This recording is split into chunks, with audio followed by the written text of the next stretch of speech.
Louvado seja nosso Senhor Jesus Cristo, para sempre seja louvado. Seja bem-vindo mais uma vez ao canal Denis o Católico.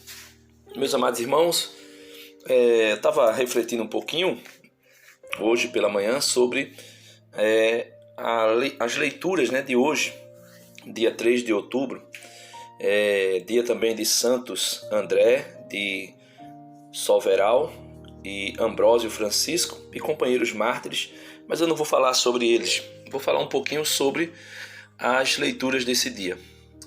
A primeira leitura é tirada da carta de São Paulo aos Gálatas, no capítulo 1, versículo do 6 ao 12. E é muito interessante porque São Paulo vai dizer assim: admiro-me de terdes abandonado tão depressa aquele que vos chamou na graça de Cristo e de terdes passado para outro evangelho. Então, Paulo vai dizer que se admira que eles abandonaram Deus Pai, o qual havia chamados Gálatas, na graça de Cristo, e se passar para outro evangelho, abandonar o verdadeiro evangelho e passar para outro. E São Paulo vai dizer, não que haja outro evangelho, mas algumas pessoas que estão perturbando e querendo mudar o evangelho de Cristo. Então, não existe 1, 2, 3, 4, 5 evangelhos. O evangelho é um só. A boa notícia é uma só. E infelizmente, São Paulo vai dizer que existem algumas pessoas que estão perturbando e querendo mudar o evangelho. O evangelho hoje está, não o evangelho, mas vou dizer assim, a perspectiva de muitas pessoas para o evangelho hoje é que o evangelho seja de acordo com os seus sentimentos ou com as suas vontades, os seus desejos, ou quem sabe esteja conforme as suas ideologias, as suas interpretações sobre a antropologia ou a cosmologia, o que quer que seja. E São Paulo vai dizer que não existe outro evangelho. Existem sim pessoas que estão querendo mudar o evangelho, converter o evangelho, ao invés de fazer o que Jesus dizia logo no início da sua pregação, no capítulo 1 do Evangelho de São Marcos. O tempo está próximo, convertei-vos e crede no Evangelho. Então, ao invés de querer uma conversão para o Evangelho, mudar a sua vida, ou moldar, ou conformar a sua vida com o Evangelho, as pessoas estão querendo mudar o Evangelho segundo as suas intenções, os seus desejos. Isso aconteceu de uma forma, vamos dizer assim, até inconsciente, podemos dizer, na pessoa de Pedro, quando Jesus começou a falar do Evangelho, dizendo que era necessário que o Filho do Homem morresse, fosse preso, açoitado, morto, sepultado, ressuscitasse, e Pedro vai dizer, não, Senhor, nós não iremos deixar que isso te aconteça. E o que é que Jesus vai dizer? Para trás de mim, Satanás, porque os teus pensamentos não são os pensamentos de Deus, mas o pensamento dos homens. Ou seja, não é o Evangelho de Deus, não é a vontade de Deus. Então, ele continua dizendo, pois bem, mesmo que nós, ou um anjo vindo do céu, vos pregasse um evangelho diferente daquele que vos pregamos, seja excomungado. Então, São Paulo está dizendo, com a autoridade que ele tinha de bispo, de que se alguém viesse anunciar um evangelho diferente do que ele anuncia, diferente do que os apóstolos tinham anunciado até então, mesmo que fosse um anjo descido do céu. E aqui entra aquela igreja de Jesus Cristo dos últimos dias, mais conhecida costumeiramente como os Mormons. Eles acreditaram em um anjo, um suposto anjo, que revelou para, acho que é Joseph Smith, o fundador deles, um evangelho diferente. Tanto é que eles escreveram o livro de Mormon. E São Paulo vai dizer claramente que deve ser excomungado qualquer pessoa que queira pregar, anunciar um evangelho diferente daquele que os apóstolos anunciaram. Como já dissemos, e agora repito, São Paulo vai dizer, se alguém vos pregar um evangelho diferente daquele que recebestes, seja excomungado. Será que estou buscando a aprovação dos homens ou a aprovação de Deus? São Paulo pergunta. Porque só quem quer a aprovação dos homens é que anuncia um evangelho segundo aquilo que os homens querem ouvir. Somente quem está querendo ser aplaudido, reconhecido, quer virar estrela ou quer ganhar muito dinheiro a partir do anúncio do evangelho, vai pregar um evangelho querendo agradar os homens. E todo aquele que quer agradar aos homens se torna inimigo de Deus.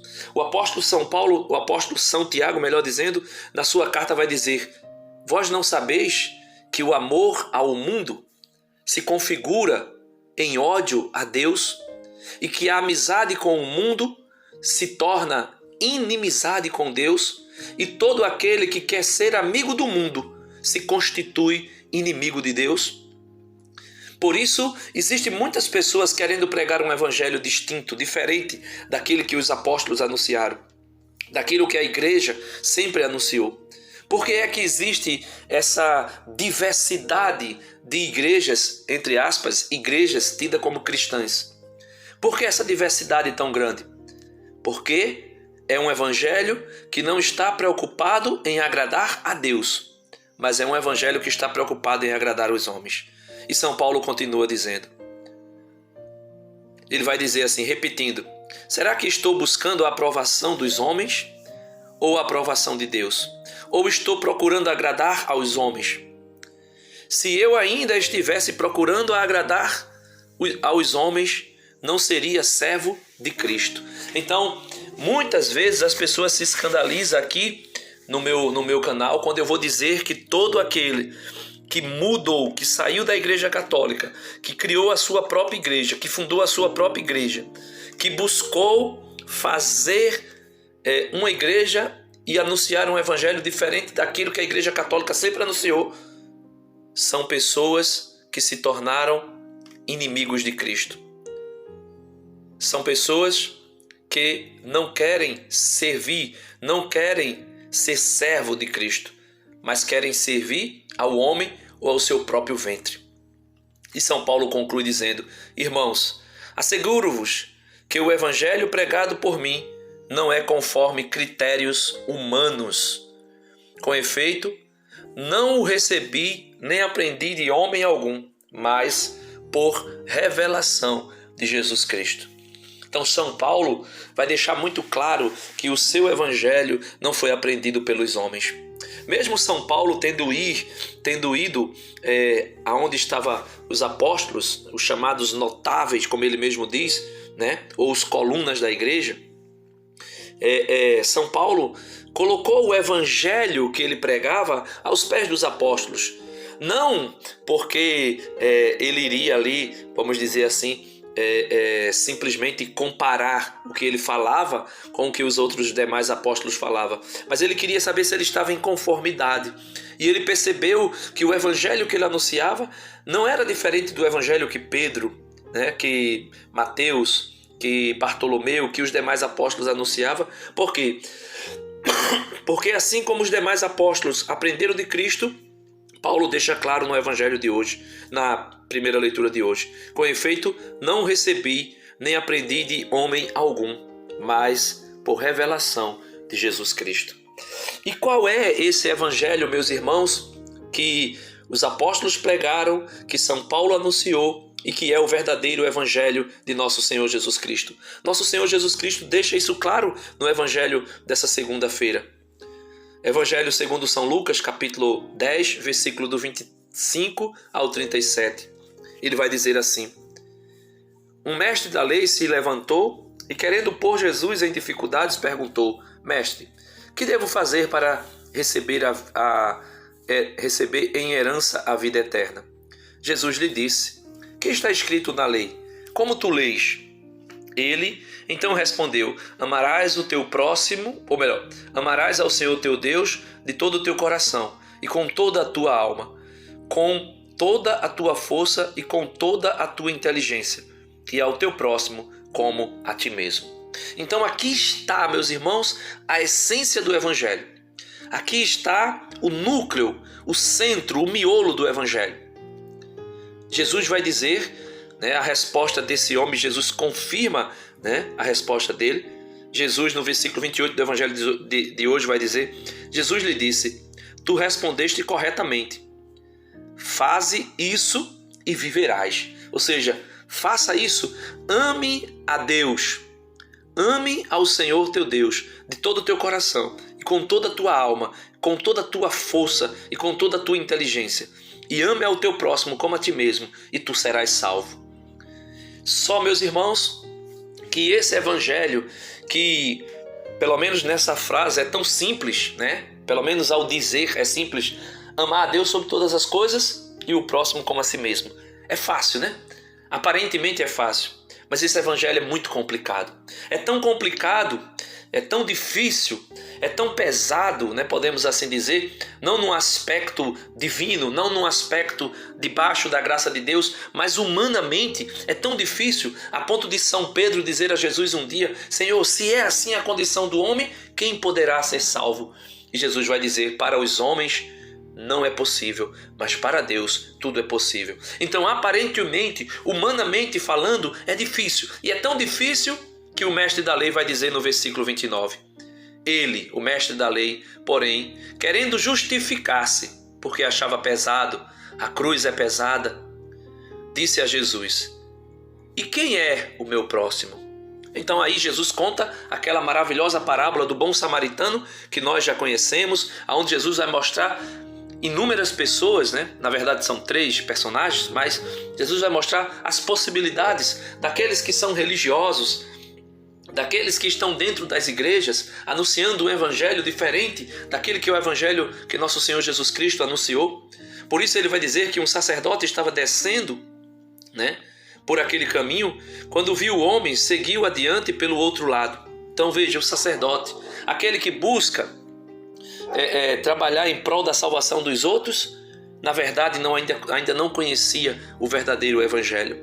O mesmo acontece com um levita, aqueles que estão lá responsável pelo culto, pelo louvor, pela adoração, pelos sacrifícios que os judeus faziam. Ele vai dizer: o mesmo aconteceu com o levita, chegou ao lugar, viu o homem e seguiu adiante pelo outro lado. Mas um samaritano, olha, um samaritano, uma pessoa que aparentemente não era conhecedora do evangelho, uma pessoa que aparentemente não sabia o que a lei prescrevia para alguém que queria ser do Senhor, para alguém que queria ser salvo.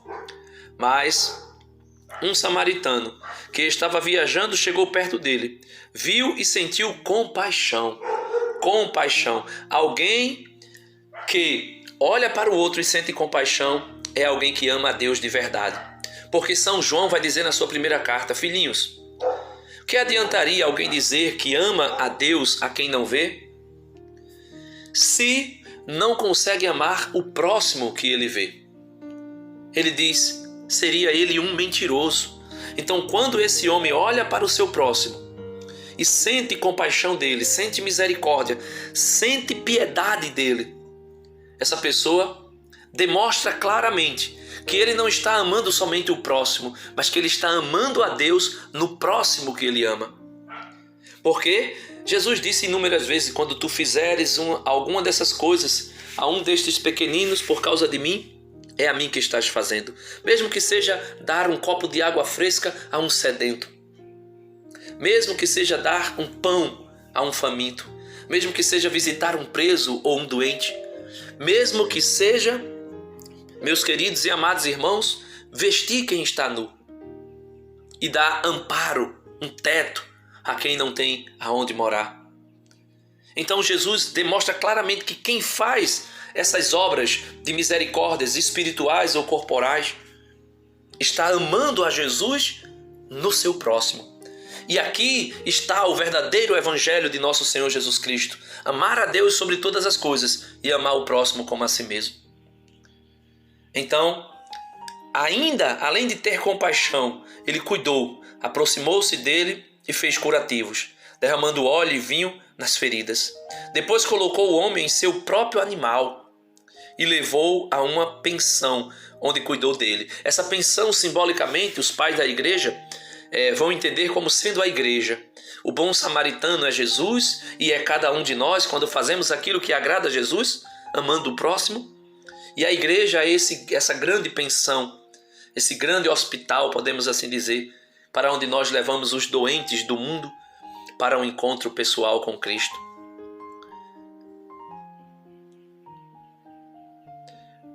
No dia seguinte, pegou 2 moedas de prata e entregou-as ao dono da pensão, recomendando: toma conta dele, quando eu voltar vou pagar o que tiveres gasto a mais. E Jesus perguntou. Antes da pergunta de Jesus, essas 2 moedas, meus irmãos, podemos assim dizer, a fé e a caridade. A fé e a caridade, né? E aí nós temos muito claramente uma ação divina. Então Jesus pergunta: na tua opinião, qual dos 3 foi o mais próximo do homem que caiu nas mãos dos assaltantes? Ele respondeu: aquele que usou de misericórdia para com ele. Então ele fez uma pergunta a Jesus: como fazer para ser salvo? Qual era o verdadeiro evangelho? Jesus diz que o verdadeiro evangelho é amar, né, a Deus sobre todas as coisas e ao próximo como a si mesmo, porque Jesus disse: como tu entende a lei? Ele diz: amarás o Senhor teu Deus de todo o teu coração, com toda a tua alma, com todo o teu entendimento, e ao teu próximo como a ti mesmo. Jesus diz: pronto, entendeste tudo, compreendestes tudo. Mas vendo que era pesado, ele se justifica dizendo: mas quem é meu próximo? Jesus conta a parábola e pergunta de novo para ele: Jesus, não nos dá, meus irmãos, tudo prontinho? Jesus coloca em nós a sua graça e a sua graça vai esclarecendo em nós quais são os caminhos que Deus deseja que nós tracemos para o encontro definitivo com Ele. Então Jesus retorna para ele a pergunta: qual dos 3 foi o próximo do homem que caiu nas mãos dos assaltantes? Ele respondeu: aquele que usou de misericórdia para com ele. Então Jesus lhe disse: vai e faze o mesmo. Se você, meu irmão que está me ouvindo agora, quer ser perfeito, quer amar Deus sobre todas as coisas e o teu próximo como a ti mesmo, coloque em prática esse primeiro mandamento, o amor a Deus, e o segundo, o amor ao próximo. E aí sim, nós teremos um tesouro no céu definitivo para estarmos sempre, sempre mesmo, para sempre, por toda a eternidade, com nosso Senhor Jesus Cristo e os nossos irmãos. Deus abençoe você e até a próxima reflexão, próximo vídeo, se Deus quiser. Dá uma curtida no vídeo, se você não é inscrito ainda, se inscreve no canal, clica no sininho para receber todas as notificações e compartilhe esse conteúdo com quem você acha que vai favorecer a vida dessa pessoa. Amém.